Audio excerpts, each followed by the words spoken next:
Okay, so on that first video, we talked about the wrestler's roll, right? The wrestler's roll main goal is to protect our head and our neck. So we get in our wrestler stance, we put our ear to our shoulder, and we roll over this opposing shoulder. That creates this nice flat area here that I can roll over. Keeps us very safe. But as we advance this, we're gonna talk about the gymnastics roll. Okay, so we have a lot more rules in the gymnastics roll and a lot more moving parts. So this will be a longer video, but we are going to show a basic static roll. We're going to show a snail roll. We're going to show a dive roll, and really all the variations of a forward roll we can do as we advance our technique. So let's get started. So step one in our gymnastics roll is understanding form. So form is super important in gymnastics, not just so you get a good score, but it's the most efficient way to move our body through the air, right? So form came first, and then they decided to add points to it. So form is really important. It's not just to look pretty, it's very practical. So a couple components we're talking here. We always pretend like we're forward rolling through a very narrow hallway. So the skinnier I can make my body and the more compressed I can make it, the more efficient the roll is gonna be. Okay, so we have our ankles together when we start, we have our knees together when we start. When we squat down, we don't want to bow our legs out like a butterfly, right? We're not getting into butterfly guard. Our knees are going to stay straight and forward. If we have to lift our heels, that's okay, right? Our hands are going to rock forward to the mat, right? Fingers are facing forward, but a little bit turned out like this. I make my index finger and my thumb into a V. I'm gonna roll straight through that V. It allows my wrists to bend in a really efficient way, okay? So the next step is keep our chin tucked, and we're looking for our belly button, okay? The whole roll, I'm trying to find my belly button, and I'm gonna keep my chin tucked as tight as I possibly can. When our head comes up, our chin comes off our chest, we turn our back into this flat board, right? Even if we try to hunch our back with our chin up, it makes for kind of like a square wheel, right?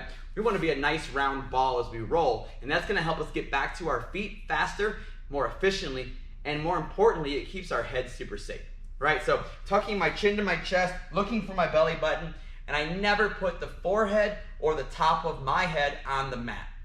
I'm looking to place the very back of my head on the mat only, okay?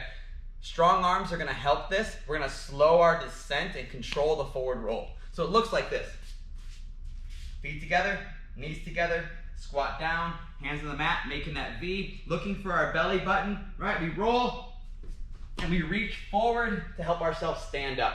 The same rules apply as the wrestling roll. If I put my hands on the mat, it's very difficult to stand up from here. So we're going to make sure we keep ourselves in that nice good form.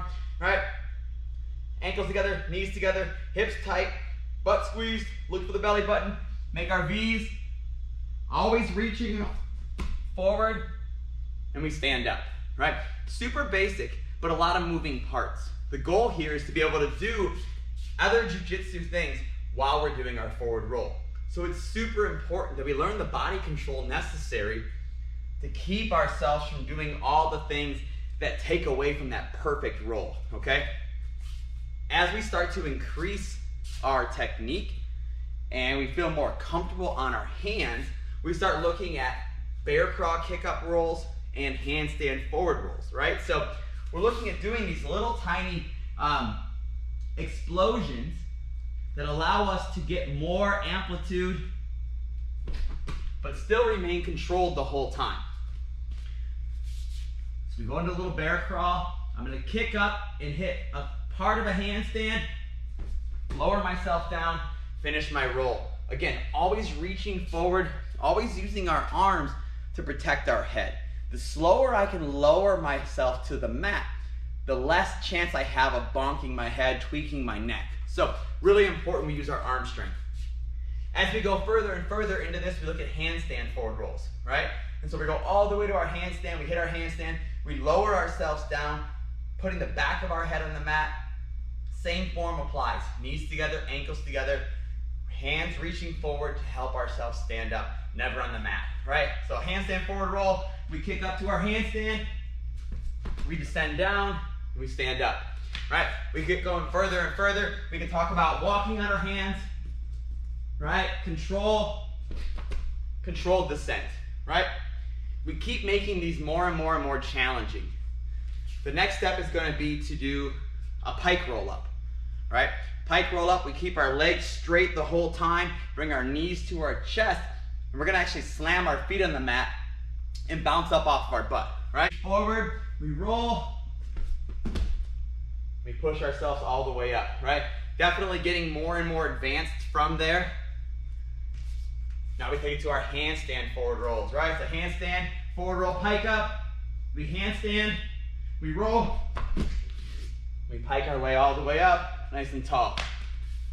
Very challenging, but the goal here is to make it as hard as possible. Doing a forward roll is rad. Doing a forward roll with all kinds of techniques mixed into it just makes it that much more efficient. Even though we're never going to do a pike roll up in jiu-jitsu, there are moments where we have to roll while fighting someone.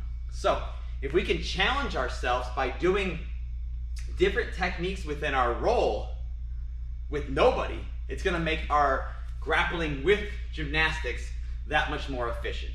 Okay? So we have the regular gymnastics roll, we have bear crawl kick up rolls, we have handstand forward rolls, we have pike forward rolls, we have pike handstand forward rolls. We can do straddle rolls where we start and end in a straddle, right? So we're in a straddle, our hands go to the mat, we roll, we push through, we roll, we push through.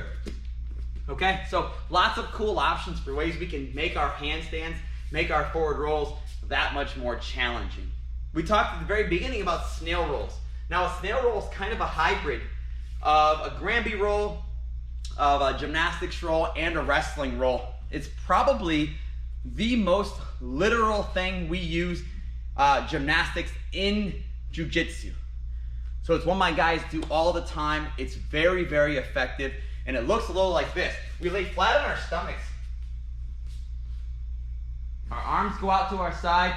We're gonna pick a side like a wrestling roll, and we're gonna walk our feet up to a pike. So we walk up, we bring our chin to our chest, and we're gonna pit stop here in this inverted guard.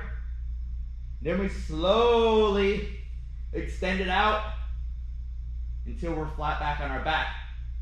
Once we're on our back, we reverse the whole process. Knees come to our chest, hands over our head, feet to the floor for that inverted guard pause. From here, we extend ourselves back out. We pick a side, ear goes to the mat, and we slowly roll ourselves out.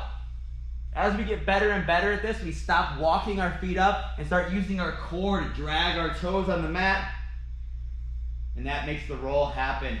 Nice and tight the whole way. The goal is control here. I can stop, start, reset in any position I want, and I'm never letting gravity pull me to the mat. I'm always in control of my roll, right? Snail rolls are incredible.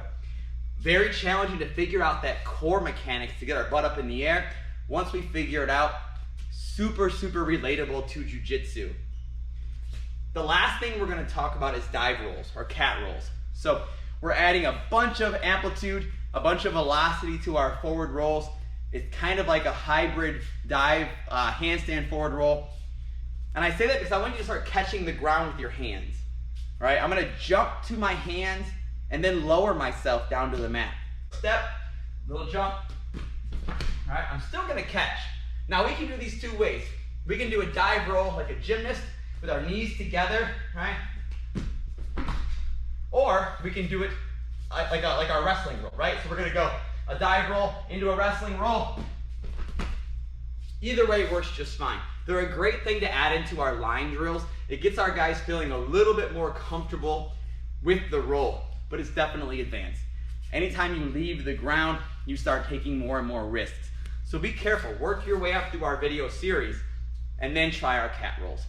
All right, so here it is, right? The last progression of our forward flipping, forward rolling video series is the front flip, right? We can do front head springs, we can do front hand springs, and we can do front tucks. They're all a progression of a front flip. So front head springs will happen first. You see these a lot in wrestling classes, wrestling rooms, but it's important that our head just touches the ground briefly. most of that power comes from our arms. We're gonna lower ourselves to our head. We're gonna bonk and flick our feet. The motion is very similar to a neck kip, right? So a neck kip is that ninja get up. So we roll back, we push, we flick our feet, and we stand up, right? A front head spring has that same flicking motion, right? So it looks like this. After we do our front head spring, we look at front hand springs. This time we're gonna keep ourselves totally straight through a handstand the whole progression, right? So we pop through, we push all the way up through our front hand spring, right? Guys, these are hard, right? These are not easy, but we're talking about how we can push our flips and our rolls to the maximum, right? So front head spring, the really important thing is we have a very low entry and a high exit, right? So we're low on the entry, high on the exit. Our hands come to the ground, we pop, wow, we explode off on the way out. Front handspring, very similar, but this time we're gonna block through our shoulders, right? We're gonna shoulder shrug to push ourselves over. So it's really important we keep our body very rigid here, right? We get into it, all the way through, right? So we've done forward rolls, we've done pike rolls, handstand forward rolls, front head springs, front hand springs, and now we do front tucks, right? This is super tricky because normally you'd use a spring floor, right? Even a standard gymnastics floor is gonna have some rebound to it. So when you punch the ground, it punches back, and that gives you that elevation, right? On a jiu-jitsu floor, we don't have that same reaction. We're still gonna pound, right? We're still gonna hurdle, land 2 feet, but it's really important we set, okay? We mentioned early on in that first video that our body will always follow our hands, right? So my hands go up, we call it a set. We reach for the sky as high as we can, and then we round our back, look for our belly button, we kick our heels to our butt, and we chase our chest to our thighs, right? That's what causes that really fast rotation. It's super important that we don't have one rotation speed throughout the whole process. We want to have multiple different speed ranges. So we set, and it's a slow rotation. We close that ball, and that's really fast rotation. Then we open up, and that slows us to the ground to allow us to land. That's the front flip, right? So that's as far as we can get on this video. The next video, we're gonna get into our cartwheel, monkey cartwheel, Granby roll series. That's gonna be super fun. So make sure you guys like, comment, and subscribe, and we'll be here every time. Thanks, guys.